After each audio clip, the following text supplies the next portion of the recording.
Hello बच्चों, integration से आज एक नया क्वेश्चन लेके आए हैं।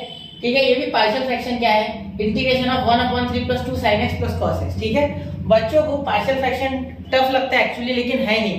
इसमें थोड़ा सा a, b और c कभी कभी होता है, 3 वेरिएबल आते हैं तो वैल्यूज निकालने में समय लगता है, लेकिन एक्चुअली पार्शियल फ्रैक्शन बहुत इजी होता है। ठीक है, अब यहाँ आप देखिए, यहाँ ऊपर कुछ है भी नहीं जिससे कि हमें लड़ना पड़े, ऑटोमेटिकली फॉर्म दिख रहा है कि 1/3 + 2 sin x + cos x directly दिख रहा है कि पार्शियल फ्रैक्शन का ही क्वेश्चन है। ये स्टैंडर्ड फॉर्म होता है बेटा। ठीक है, स्टैंडर्ड फॉर्म के इंटीग्रेशन बिल्कुल नहीं छोड़ने हैं। ठीक है, तो इसके पहले मैंने आपको एक क्वेश्चन कराया था, याद है आपको, integration of 1 + cos x dx याद होगा। ठीक है, तो वो इंटीग्रेशन जो मैंने आपको कराया था, इसी में लेक्चर डाला मैंने 1-2 दिन पहले, तो उसके बाद उसका एडवांस फॉर्म ही है। ठीक है, इसमें सिर्फ साइन बढ़ गया और कुछ नहीं। ठीक है, तो आपको यहाँ एक स्टैंडर्ड सब्स्टिट्यूशन पता होना चाहिए। ठीक है, तो यहाँ से मैं क्वेश्चन चालू कर रहा हूँ, i = चलो यही से सॉल्व करते। सबसे पहले पुट, यहाँ पुट, ठीक है, याद रखना, पुट t = tan x/2। ठीक है, अब मैंने इसका रीजन भी आपको पिछले लेक्चर में बताया था, जब मैंने वो 1/1 + cos x dx सॉल्व करके दिया था कि यहाँ अगर बेटा एंगल x हो तो यहाँ x/2 लिखो, अगर यहाँ 2x हो तो यहाँ 2x/2 यानी 2 कैंसिल तो x आ जाएगा। मतलब जितना भी यहाँ हो, जितना भी साइन और कॉस में एंगल हो, उसके आधा एंगल यहाँ लिख दो, उसके आधा एंगल यहाँ लिख दो। ठीक है, यहाँ तक क्लियर है। चलिए फिर अब आगे देखिए बेटा, यहाँ क्या करेंगे, यहाँ ये tan इधर आ जाएगा तो x = 2 tan इनवर्स t, ऐसा हो जाता है ये। अब आप ये सोच रहे हो, जो पहली बार देख रहा है कि tan इनवर्स कैसे हो गया, देखो बेटा ये tan इधर tan है तो उधर इनवर्स हो जाएगा, उस साइड जाएगा तो, या ऐसे समझो कि दोनों साइड मैंने tan इनवर्स लगा दिया, जिससे कि इसे इधर जो tan इनवर्स लगाया वो tan के साथ खत्म और यहाँ का tan इनवर्स बच गया। ठीक है, और जब ये x/2 हुआ तो 2 उधर चलेगा, 2 tan इनवर्स t। ठीक है, ऐसे समझो। ठीक है, अब इसे डिफरेंशिएट कर दे। देखो तो differentiate with respect to x, वैसे लिखने की आवश्यकता नहीं है, मैं आपके लिए लिखता हूँ हर बार। ठीक है, तो डिफरेंशिएट करने पे क्या आएगा, ध्यान देना,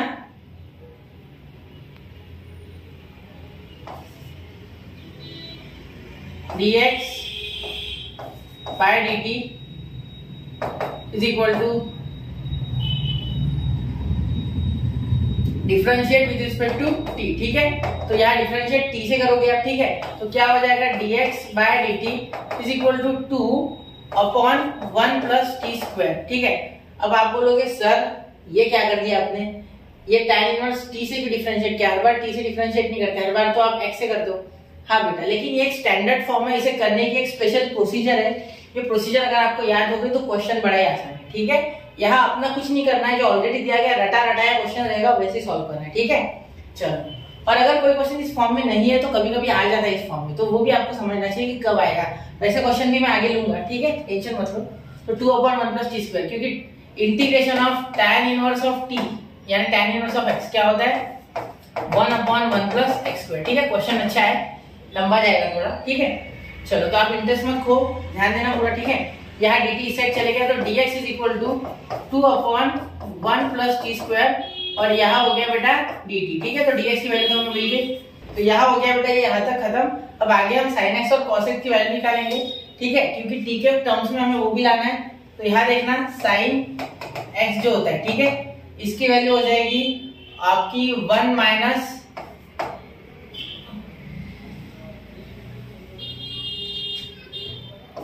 तो यहाँ तक हो गया बेटा कंप्लीट। अब आगे सॉल्व करते। ठीक है, यहाँ तक समझ गए। ठीक है, अब sin x और cos x in terms of t लाना है, तो यहाँ देखना sin x की जो वैल्यू हो जाएगी बेटा वो हो जाएगी 2t/1 + t², और cos x की जो वैल्यू हो जाएगी, ठीक है, वो हो जाएगी 1 - t²/1 + t²। ठीक है, अब यहाँ सोचने वाली बात ये है, ठीक है, कि ये sin x और cos x ऐसा कैसे लिखा सर आपने। ठीक है, बहुत से बच्चे कंफ्यूज होंगे, और अगर जो जानते हैं वो भी कंफ्यूज होंगे, तो उनके लिए यहाँ साइड में मैं बता दूं। देखो इजी है बहुत, आपको sin x का एक फॉर्मूला पता होगा ट्रिग्नोमेट्री का, 2 tan x/2 1 - tan² x/2 1+। ठीक है, 1+ होता है। तो यहाँ देखो ये हाफ एंगल बनता है, x है तो इसका हाफ, ये हाफ एंगल फॉर्मूला एक्चुअली। ठीक है, तो यहाँ एंगल x था तो यहाँ x/2, यहाँ 2x होता तो यहाँ x, यहाँ 3x होता तो यहाँ 3x/2।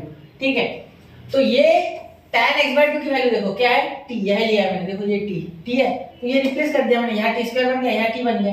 अब cos का भी वैसे क्या वैसा, cos x = 1 minus tan square x upon 1 plus tan square x, x by two, sorry angle half करना होता है, हाफ एंगल है, ठीक, याद रखना x बाय टू, ठीक है। तो यहाँ देखो, यहाँ भी t आ जाएगा, यहाँ भी t, तो 1 minus T square 1 plus T square, clear, इतना नोट कर लो, कर लिया, चलो मिटा दूं, ठीक है, ये मिटा रहा हूं मैं, चलिए अब यहाँ हम इसमें सब सब्स्टिट्यूट कर लेंगे, ठीक है। तो देखो बहुत ही आसान है, इंटीग्रेशन करना बिल्कुल नहीं है, क्वेश्चन से सिर्फ थोड़ा लंबा दिखेगा, है नहीं, ठीक है। 2 अपॉन साइन एक्स का क्या हो जाएगा, 2t, ब्रैकेट में लिखता हूँ या मल्टीप्लाई में, 2t upon 1 plus T square, ठीक है, माइनस 1 माइनस, सॉरी प्लस, बीच में प्लस है, 1 minus T square upon 1 plus T square और यहाँ dt, तो dx की जगह क्या आएगा, देखो ये पूरा 2 upon 1 plus T square dt, 2 upon 1 plus T square और यहाँ dt, ठीक है।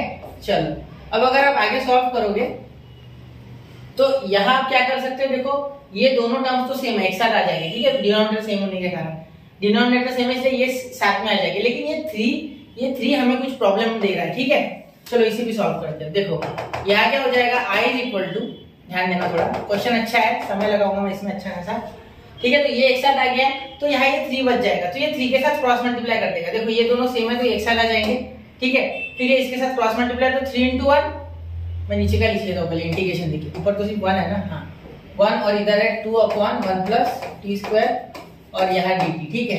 अब यहाँ ध्यान दो, अब यहाँ अगर आप देखोगे ये मल्टीप्लाई है, ध्यान देना, अब ये एक साथ आ जाएंगे जिसके साथ क्रॉस मल्टीप्लाई, 3 1 जा 3 into T square plus 3t square, ठीक है, यहाँ हो जाएगा प्लस 42 टू द 4, तो यहाँ 40, ठीक है, और यहाँ हो जाएगा plus 1 minus T square plus 1 minus T square plus 1 minus T square, एक minute, plus 1 minus T square, ठीक है। चलिए तो यहाँ तक क्लियर होगी बात, समझ गए यहाँ तक, ध्यान देना थोड़ा, समझ रहे हो ना, चलो अच्छे से, ठीक है। क्या किया वापस बता दूं, ये एक बार एक साथ आ गया, इसके साथ क्रॉस मल्टीप्लाई किया, ये 40 plus 1 minus T square direct आ गया, ठीक है। चलिए अब आगे क्या करें, कोई भूल चूक हुई क्या मुझसे, नहीं हुआ, सब किया है मैंने, ठीक है। चलो अब यहाँ पे ध्यान देना, ये अपॉन 1 प्लस टी स्क्वायर लिखना रह गया, ठीक है, तो ये वैसे भी कटेगा, देखो ये अपॉन वाला 1 प्लस टी स्क्वायर रह गया ना, क्योंकि इसके साथ क्रॉस किया, यहाँ कुछ नहीं आने वाला, ये करेगा तो कोई फर्क पड़ेगा नहीं, तो ये 1 प्लस टी स्क्वायर यहाँ आ गया, देखो ये एक साथ आ गया, ये पूरा टर्म एक साथ हो गया, ये पूरा टर्म एक साथ हो गया, ठीक है, जिस कारण से यहाँ क्रॉस मल्टीप्लाई किया, एक साथ आ गया, अब कटेगा, आप डायरेक्ट यहाँ से ऐसे काट नहीं सकते थे, ठीक है, ये रूल के खिलाफ है, ठीक है। तो अब कट रहा है, ये कैंसिल पूरा टर्म, तो अब बचेगा क्या आपके पास, अब आपके पास बचेगा इंटीग्रेशन 1 अपॉन, ये देखो माइनस टी स्क्वायर और ये प्लस 3t स्क्वायर, तो प्लस 2t स्क्वायर, क्योंकि ये पॉजिटिव ये negative, negative positive minus negative, और ये बड़ा इसलिए पॉजिटिव, ठीक है। यहाँ देखो प्लस 4t और यहाँ हो जाएगा बेटा 3 प्लस 1 प्लस 4 हो जाएगा, क्या हो जाएगा प्लस 4, और यहाँ 2 ऊपर आ जाएगा 2, ठीक है, और यहाँ dt, क्लियर। अब इसे सॉल्व करना बहुत आसान है, अब इसे सॉल्व करना बहुत ही आसान हो चुका है, ठीक है, यहाँ से आप इसे बहुत आसानी से कर सकते हो, ठीक है। अब यहाँ कर रहा हूँ मैं थोड़ा इसे, i इज इक्वल टू, ये 2 कांस्टेंट बाहर ले रहे हैं, ठीक है, यहाँ हो गया 1 upon 2t square plus 4t plus 4, ये 2 कांस्टेंट बाहर, 2t square plus 4t plus 4, अब यहाँ से 2 कॉमन निकालो, ठीक है, यहाँ से 2 कॉमन निकालो, अंदर क्या बचा t square plus 2t plus 2, t square plus 2t plus 2, ठीक है, देखो 2 कॉमन निकला, t square plus 2t plus 2, क्योंकि 4 में से 2 गया 2, यहाँ भी 4 में से 2 गया 2 और यहाँ भी 2, ठीक है। चलो यहाँ 2 कैंसिल, तो क्या बचा 1, क्या बचा 1, और यहाँ dt, तो यहाँ ध्यान देना i is equal to integration, यहाँ कंप्लीटिंग स्क्वायर मेथड लगेगा, देखो यहाँ क्या है t square plus 2t plus 2, तो ये प्लस 2 तो छोड़ दो, ठीक है, आपको ये प्लस 2 तो लास्ट में लिखना ही है, लेकिन यहाँ स्क्वायर कंप्लीट करना है, ठीक है, जिससे कि नीचे बन जाए 1 upon x square plus a square, ठीक है, या माइनस a स्क्वायर, जो भी आता हो, ठीक है। तो यहाँ देखो ये प्लस है, तो यहाँ 2t एक्चुअली 2ab है, क्या है 2ab, और जो मिसिंग टर्म है वो है b, ठीक है, समझ रहे हो। तो यहाँ आप 2 मेथड अपना सकते हैं, या तो डायरेक्टली हाफ इंटू 2 कर सकते हैं, ये तो आपको 1 मिलेगा, या ये मेथड लगाओ, ठीक है।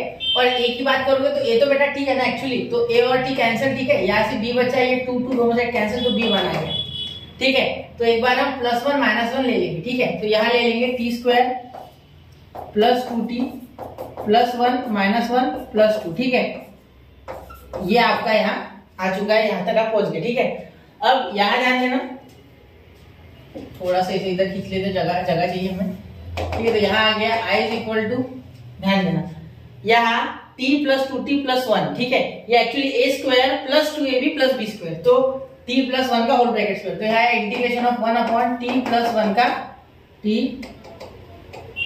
t प्लस 1 का होल ब्रैकेट का स्क्वायर। ठीक है, t प्लस 1 का होल ब्रैकेट का स्क्वायर। ठीक है, और यहाँ देखो -1 और +2, तो यहाँ आ जाएगा +1, तो +1 को 1 स्क्वायर लिख सकते हो बिल्कुल, और यहाँ dt। ठीक है बेटा, अब यहाँ फॉर्मूला कौन सा लगेगा, देखो ये tan का फॉर्मूला बन रहा है 1/x² plus a², integration of 1/x² plus a², क्या होता है tan इनवर्स ऑफ x/a और इसके आगे 1/a। ठीक है, ये फॉर्मूला बन रहा है। ठीक है, जगह के कारण मैंने ऐसे लिख दिया थोड़ा सा, तो यहाँ देखो यहाँ 1/a यानी 1/1, क्योंकि यहाँ 1 ही है। ठीक है, टेंशन नहीं, tan इनवर्स ऑफ x/a यानी t+1/1। ठीक है, तो 1 से कोई फर्क नहीं पड़ने वाला, उसका टेंशन नहीं है। ठीक है, तो यहाँ आप t की वैल्यू अब लास्ट में पुट कर दो। ठीक है, प्लस c ले लो, तो यहाँ आ गया i इज इक्वल टू 1, तो लिखना नहीं है आपको, tan इनवर्स ऑफ t की वैल्यू क्या है, tan x/2 plus 1, tan x/2 plus 1 और लास्ट में लिख दो प्लस c, तो ये आपका फाइनल आंसर। ठीक है, इसे जरा नोट करना बेटा, बहुत ही इंपॉर्टेंट है सॉल्यूशन। ठीक है, अगर एग्जाम में आता है तो मुश्किल नहीं है, सिर्फ आपको 1-2 बार अच्छे से प्रैक्टिस करना है। ठीक है, 1, 2 एंड 3 कर लिया बच्चा नोट। ठीक है, तो अगले लेक्चर में मिलते हैं एक नए क्वेश्चन के साथ, वो भी आईएमपी क्वेश्चन ही होगा, क्योंकि आईएमपी क्वेश्चन सीरीज चालू है। और एक बात मैं बताना चाहूंगा, कल या परसों से मैं प्रोबेबली 2-2, 3-3 घंटे के वन शॉट लेक्चर सारे चैप्टर्स पे बना के अपलोड करूंगा, उसमें भी मैं आईएमपी क्वेश्चंस लूंगा या ऐसे क्वेश्चंस लूंगा जिससे आपको कुछ नया सीखने को मिलेगा। तो आप वो लेक्चर अगर देख लोगे तो मैं गारंटी देता हूँ कि आपको जितने भी कॉन्सेप्ट होते हैं एक चैप्टर में, ठीक है, क्वेश्चन की वेरायटी बेटा इनफाइनाइट होती है, वो किसी भी तरीके का क्वेश्चन बना सकता है आगे एग्जामिनर। ठीक है, वैसे बोर्ड में इतने डिफिकल्ट क्वेश्चन नहीं आते, बहुत ही ज्यादा वो मिक्सचर नहीं कर देते, लेकिन फिर भी मैं आपको बता रहा हूँ कि एग्जाम में जो क्वेश्चंस होते हैं वो मिक्सअप हो सकते हैं, बहुत डिफिकल्ट हम बना सकते हैं, लेकिन कॉन्सेप्ट मैं आपको बताऊंगा उस लेक्चर में। कॉन्सेप्ट पहले 1 घंटा या ऐसे करूंगा, पहले कॉन्सेप्ट बताऊंगा, फिर उसके बेस पे एक क्वेश्चन लूंगा, फिर कॉन्सेप्ट, फिर उसके बेस पे एक क्वेश्चन, ऐसे करते करते हम पूरा 3 से 4 घंटे का कंप्लीट लेक्चर बना के अपलोड करने वाले हैं। ठीक है, तो पढ़ते रहे, आगे बढ़ते रहे। जय हिंद, जय भारत।